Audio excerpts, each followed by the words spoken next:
I finally went to go watch the new Transformers 1 movie and not expecting much from it, but surprisingly, I had a lot of fun. I remember going to the theater a few months ago to watch a movie. I don't remember which one, and the Transformers 1 first trailer played, and it kinda got me hyped for this movie.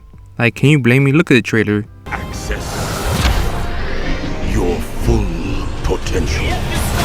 So unlike a lot of Transformers fans that were hyped about this movie, I wasn't very knowledgeable about the Transformers lore, which I don't know if it helped me like this movie more or made me not blindly hate it, because a lot of hardcore fans of any media do sometimes have that opinion. Like for an example, a movie that I've reviewed that hardcore fans didn't like was the FNAF movie, and I remember a lot of fans saying the movie was shit or saying not my FNAF movie, and I can't even lie, me being a longtime FNAF fan made me enjoy the movie a little less. Like, don't get me wrong, I still like the FNAF movie, but I'm kinda glad I went to go watch Transformers 1 while knowing anything about the Transformers lore. But before I get ahead of myself, if you haven't watched Transformers 1, I suggest for you to go watch it and come back to this video, because I'll be talking about spoilers about this movie, and I do highly recommend the movie because I enjoyed it and it was so fun to watch. And now to the review. I like that it slowly introduces us to the world of Cybertron and our main characters Orion, Pax, and D16. It gives us time to get to know them and to see Orion and D16's friendship before they become enemies. Like after D16 helps Orion escape the guards after breaking into the ancient archives, Orion stole secret of Megatronus Prime for D16, which we learn is his favorite Prime out of the original 13, and his idol. Is mostly there to foreshadow him becoming Megatron, but also shows how much Orion cares about D16. I just love how their friendship is portrayed and how it seems like they are brothers. Like I mentioned before, I've only really seen the Michael Bay movies, and there's a mention of their past friendship, so I'm glad they show how close they were in this movie. The other main characters, Elita and Bee, were fun to watch, and Elita is a new Transformer for me, and I can say they did a good first impression on her. The first time we see her, she's the one leading the miners to get the Energon, which she's a little mean, but hey, can't blame her. She's just trying to get promoted. But around the end of the movie, she gave Orion a good speech to get him back to Iacon. I don't know, some of these things are hard to pronounce and I forget, and was there to help him throughout the battle to get Sentinel exposed for being a fraud. But I did want to see more of her, but we'll see more of her in the sequel. Which this movie is definitely getting a sequel because they perfectly set it up in the end of the movie. Plus this movie so far is pretty successful in the box office, especially since it won't take long to turn a profit, because this movie only took $75 million to make, which is surprisingly cheap because this movie looks amazing. Like compared to some movies that have triple its budget, it looks better than some of them, which is surprising to me. Like how are they able to make it look this good, this cheap compared to other movies? Especially with all these high tier actors, they didn't even spend 100 mil on this movie. Like our four main characters are voiced by Chris Hemsworth, Brian Tyree, Scarlett Johansson, and the man himself, Keegan-Michael Key. Aaron. There's even a joke about the Aaron meme since Keegan voices B.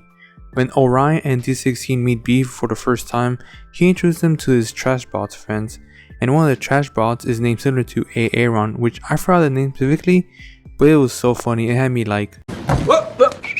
Also, it's funny to me that B is the most talkative out of all the group, especially since we know in the future he's gonna lose his voice and he's gonna depend on a radio to communicate. I don't know, it's just funny irony to me. Also, the main villain of this movie, Sentinel, was pretty fun to watch, especially with how cocky he acted when he says no one's gonna believe them when they tell everyone that Sentinel helped kill the Primes and is the reason why Energon hasn't flown through Cybertron in a long time. Like, he's just evil. Sometimes that's just fun to see, just a villain that's evil. There's no sad backstory, he just grew up and said, I want to be evil. And if you don't agree, just look at Jack Horner. Everyone loves how evil he is for no reason. Also, a quick side note about the timeline of this movie. How is it supposed to be connected to the Michael Bay movies? Cause this movie is supposed to be connected to the live action Transformers movies, which doesn't make sense. Like, there's two main reasons I know on top of my head this is false, and both reasons have to do with Sentinel. In this movie, we see that Orion and D16 learn that Sentinel is a traitor and will never work for him ever.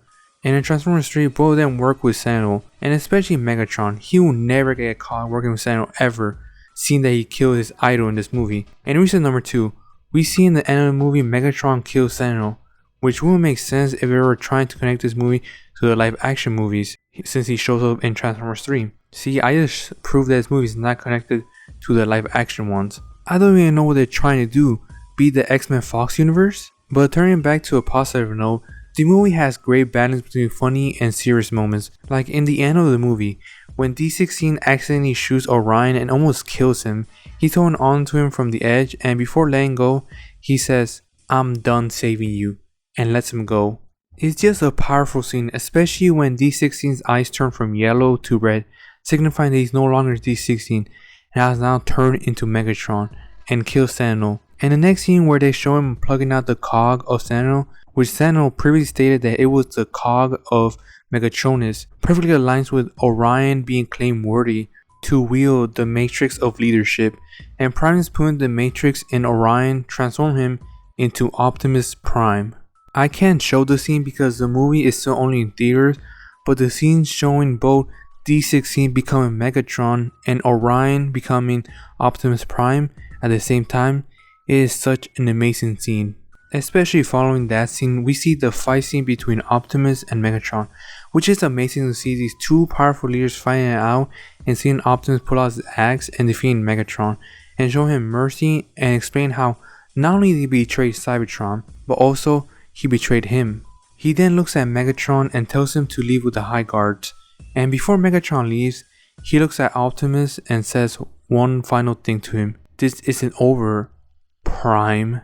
And when he said that just sent shivers down my spine. This is such a powerful way to end the fight, and it shows how much Optimus cares about Megatron, with him remembering the first time they met, which is so heartbreaking to see that he still sees him as a friend even after all he's done, but in the end, they are enemies. This movie was so fun to watch, and I can't wait for the sequel, which is hopefully announced soon, and I'll probably go watch this movie again when I have time. But what do y'all think about Transformers 1? I especially want to know about the longtime Transformers fans and what they think about this movie.